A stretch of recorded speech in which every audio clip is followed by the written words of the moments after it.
صلی اللہ محمد وآل محمد۔ بسم اللہ الرحمن الرحیم۔ الحمد للہ رب العالمین، والصلاة والسلام علی سید الانبیاء والمرسلین، اہل بیت الطیبین الطاہرین المعصومین، واللعنۃ الدائمۃ علی اعدائهم اجمعین۔ اما بعد فقد قال اللہ تبارک و تعالی فی القرآن العظیم وهو أصدق القائلین وقوله الحق۔ بسم اللہ الرحمن الرحیم۔ انا جعلناه قرآنا عربیا لعلکم تعقلون۔ ایک اور سلوات بھیجے اللہم صلی اللہ محمد وآل محمد۔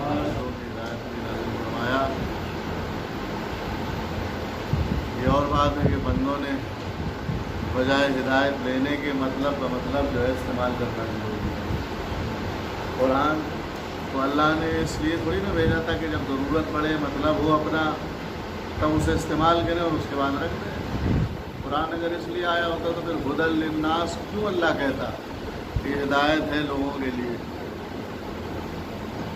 ہے؟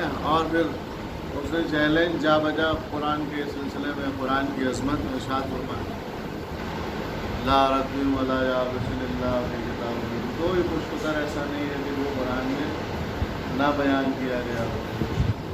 قرآن میں ہر ایک شے کا ذکر ہے، ہر بات کا ذکر ہے۔ اب یہ پڑھنے والے کی سمجھ کے اوپر ہے کہ کیسے پڑھ رہا ہے، کیسے سمجھ رہا ہے۔ ورنہ قرآن تو چیلنج کر رہا ہے کہ ہر مرض کی دوا میرے پاس ہے، اب تم جس طرح کے بھی حکیم بن جاؤ، جیسے بھی چاہو۔ قرآن ایک مثل سمندر ہے۔ سمندر نہیں ہوتا ہے، انسان جتنا اس کے اندر جائے گا اتنا ہی وہ اس کے اندر سے موتی اور ہیرے اور مونگے نکال کے لائے۔ شرط ہے موتی لانے کے لیے کہ سمندر کی تہ میں جانا پڑتا ہے، سمندر کی تہ میں گہرائی میں جانا پڑتا ہے۔ جب تک گہرائی میں سمندر کی نہیں جائیں گے تو وہ ہیرے وہ موتی کو چیزیں نہیں مل پائیں گی جس کی تلاش میں معتدل جاتے ہیں اور نہیں مل پائیں۔ تو قرآن بھی ایسے ہی ہے کہ جیسے سمندر، جیسے جو جتنا زیادہ اس کے اندر اترے گا اس کو اتنا ہی زیادہ معنی اور مفاہیم سمجھ میں آتے چلے گئے۔ جو آپ غور کریں، ہم جیسے لوگ خالی سطح سمندر پر رہتے ہیں تب آپ لوگ کہتے ہیں واہ واہ واہ کیا اچھا بیان کر دیا۔ تو جو لوگ سمندر میں اترے ہوئے ہوں گے، جو راسخون فی العلم قرآن کی زبان میں کہا جائے کہ جو راسخون فی العلم ہے، یعنی علم میں اترے ہیں، علم میں راسخ ہیں، ان کے علم کا کیا علم ہوگا؟ اب راسخون فی العلم سوائے محمد وآل محمد علیہ السلام کی کوئی ہے ہی نہیں، اسی لیے راسخون فی العلم تھے وہ۔ اسی لیے چاند کو اشارہ کرتے تھے، چاند کو حصوں میں ہو جاتا تھا۔ درخت کو اشارہ کرتے تھے، درخت جو ہے چھوڑ کر جگہ آ جاتا تھا۔ پہاڑ کو اشارہ کرتے تھے، پہاڑ چلتا نظر آتا تھا۔ راسخون فی العلم تھے جناب امیر، کبھی تو ممبر کوفہ سے بیٹھ کے کہہ رہے تھے سلمی۔ یہ کیوں کہہ رہے تھے؟ کیوں علم میں راسخ تھے۔ ان سے جب بھی جو بھی سوال کیا جاتا تھا وہ فوراً حل ہو جاتا تھا۔ تو جیسے اہل بیت اطہار علیہ السلام ہر سوال کا جواب مولا علی دے دیتے تو فوراً دے دیتے تھے، ایسے ہی قرآن کریم بھی ہے۔ یہ اور بات ہے کہ قرآن خود نہیں بول پاتا ہے، لیکن وہ ایسے گونگوں کو بولنا سکھا دیتا ہے کہ جو واقعی بولنے کی صلاحیت نہیں رکھتے۔ خود قرآن نہیں بول پاتا ہے، صامت ہے، صرف سنتا ہے، لیکن ایسوں کو اس نے جو ہے زبان عطا کر دی ہے کہ جو واقعاً تعریف کے لائق ہے، ستائش کے لائق ہے۔ یہ کیا ہے؟ یہ قرآن کو جاننا، قرآن کو پڑھنا، قرآن کو سمجھنا۔ قرآن بھی بتا رہا ہے لیکن ہم سمجھنے کے لیے تیار ہوتا ہے۔ قرآن ماہ رمضان کی بہار کا نام ہے۔ ہر موسم میں کچھ نہ کچھ فروٹس آتے ہیں، بہار ہوتی ہے۔ ابھی گرمی آ رہی ہے، آم کی بہار آئے گی۔ دیکھیے جب آم کی بہار آتی ہے تو پھر جو کاروباری ہیں یا جو بیچنے والے ہیں، ٹھیلا وغیرہ لگانے والے ہیں، پھر وہ سبزی تھوڑی نہ لگاتے ہیں، وہ وہی چیز لگاتے ہیں جو بکے گی۔ ظاہر سی بات ہے، ہر سمجھدار دکاندار اور بزنس مین اور تجارت جو کرنے والا ہے وہ سمجھداری اس کی اسی میں کہ وہ چیز دکان پر لا کے رکھے کہ جو فروخت ہو. وہ چیز لانے سے کیا فائدہ کہ انسان پوچھے ہی نہ, سوال ہی نہ کرے, اور جمع رہ جائے, پیسہ بھی برباد ہو اور سوال بھی نہ ہو. سلمان بھیجنے پر محمد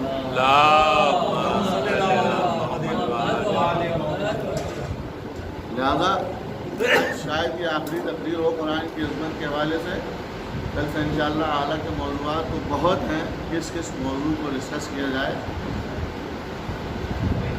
اگر خالی قرآن ہی کے اوپر بولا جائے تو 30 دن میرے خیال سے کم ہے, 30 دن کم ہے قرآن ہی کے اوپر. قرآن کی ایک ایک آیت پر تو عشرے لوگ پڑھ لیتے ہیں, اور 5666 آیات جیسے کہ کہا جاتا ہے, 114 سورے, تو اس کے لیے سال کم ہے. 30 دن تو بہت چھوٹے ہیں, بہت بھی کم ہے, 1 مہینہ تو کچھ نہیں ہے, سال کم ہے. زندگی کم ہے قرآن پر بولنے کے لیے, یوں کہا جائے تو زیادہ آسان ہے. زندگی کم ہے قرآن پر بولنے. لہٰذا اپنے بچوں کو تعلیم دے قرآن کی. قرآن کی تعلیم ہوگی تو انسان جو ہے, بچے میں وہ صلاحیتیں پیدا ہوں گی کہ اس کو شیطانی حربے جلدی گھیر نہیں سکتے ہیں. قرآن کی تعلیم و آیت الکرسی اس کو حفظ ہے, سورہ اور دیگر چھوٹے چھوٹے سورے اس کو حفظ ہیں, چاروں کل حفظ ہیں. یہ ساری چیزیں بہت سی ایسی ہیں کہ جو انسان کو شیاطین کے وسوسوں سے بچاتی ہیں. چاروں کل جو ہے انسان روز اپنے اوپر پڑھ کر کے دم کرے, انشاءاللہ شیاطینی وسوسوں سے پاک رہے گا. لیکن یقین شرط ہے, یقین نہیں ہے تو پورا قرآن پڑھنے سے کوئی فائدہ نہیں. یقین اگر ہے تو یہ چھوٹے چھوٹے سورے قرآن کے بہت کافی ہیں, لیکن اگر یقین نہیں ہے تو پورا سورہ بقرہ ناکافی ہوگا. ایک سلوات محمد. اور یہ قرآن اپنے مرحومین کو اس مہینے میں اور مرحومین کو یاد کرنے کے ساتھ ساتھ ائمہ کی خدمت میں ہدیہ کیجیے. روز ایک پارہ پڑھیے, ایک امام کی بارگاہ میں پہنچائیے. امام کی روح شاد ہوگی, قسم سے ان کی روح شاد ہو گئی تو ہمارا ایک پارہ پڑھنا پورے 1 مہینے کے روزوں میں بھاری پڑ جائے گا, ہے نا.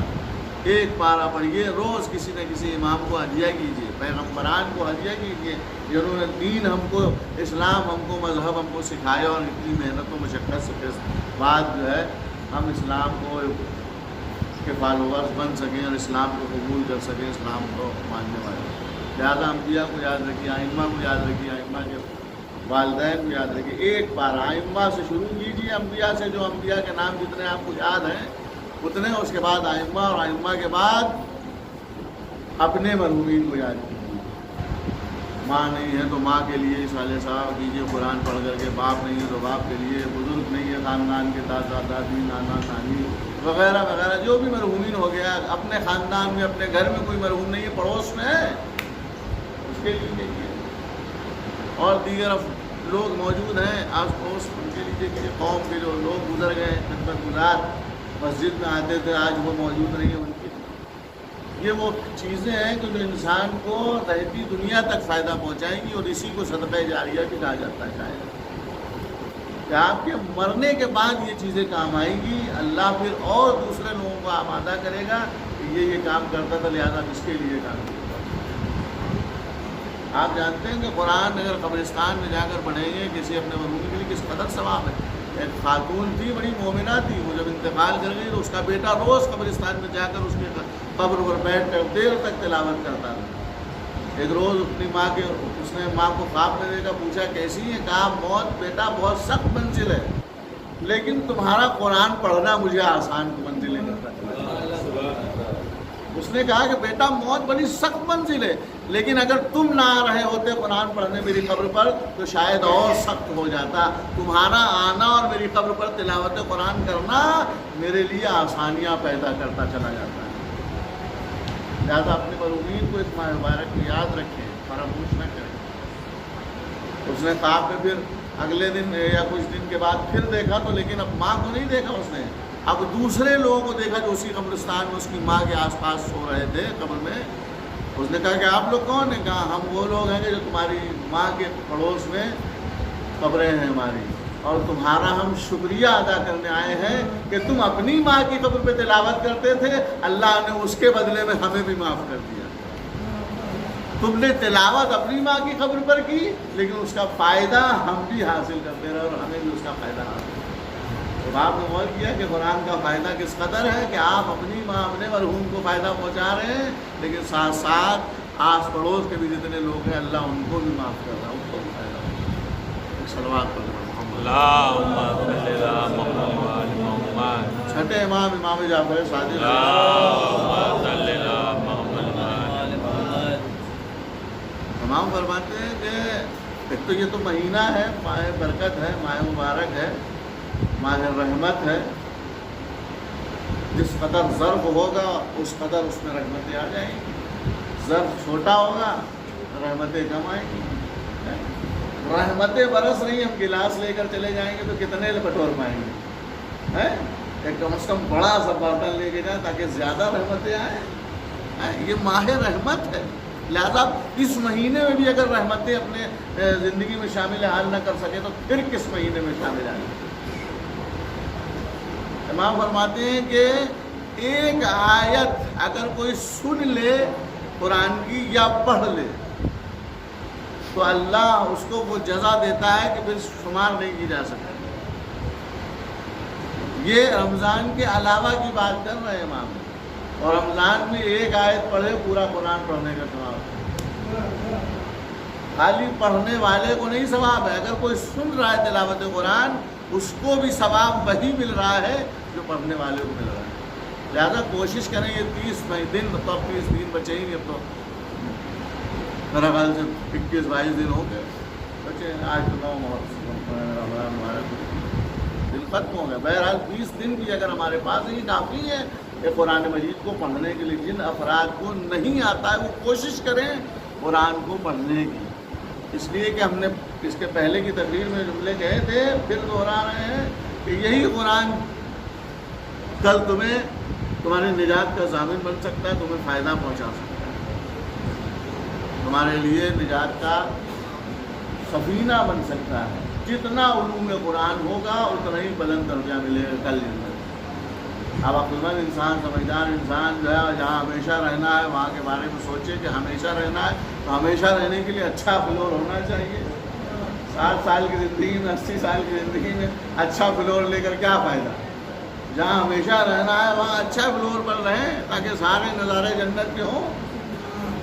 تو اچھے فلور حاصل کرنے کے لیے ہمیں قرآن کو اچھی طرح سے سمجھنا اور اس کے علوم کو اچھی طرح سے حاصل کرنا پڑے گا۔ صلوات بھیج محمد پیغمبر اکرم حضرت محمد مصطفیٰ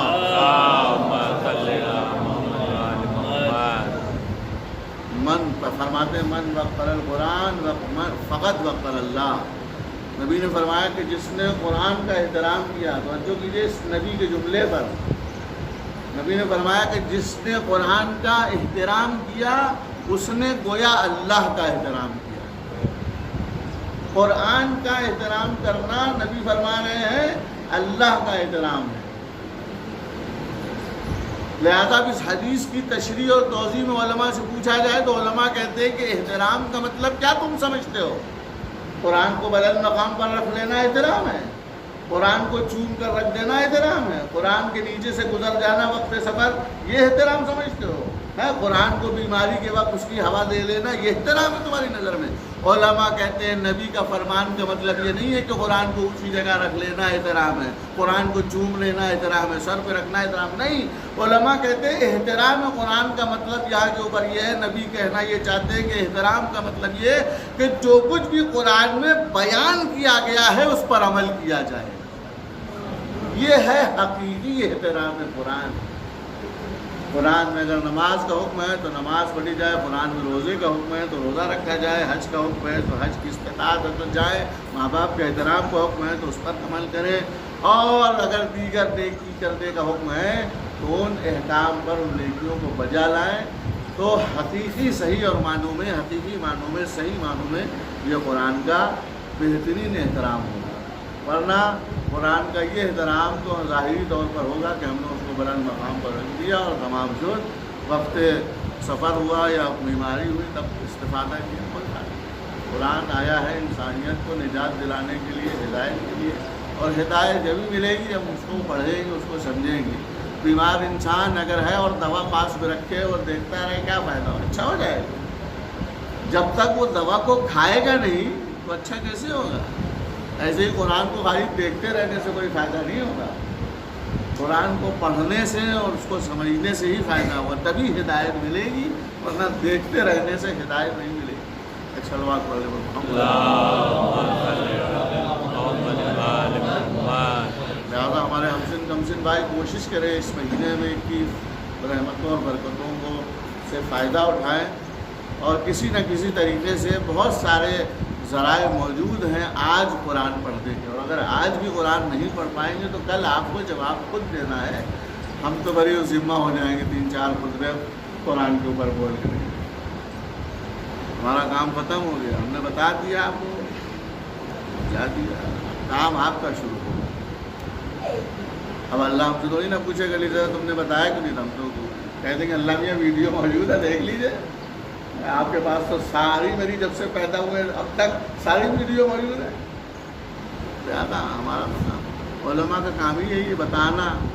نبی کا کام کیا تھا؟ عمل کروانا تھوڑی نہ تھا، عمل کو بتانا تھا۔ وما علینا الا البلاغ، نبی صلی اللہ کا ہی بلا تھا، آپ پہنچائیے، باقی ہم دیں گے۔ صلوات ایک سورہ فاتحہ آمنہ بیگم اور دیگر مومنین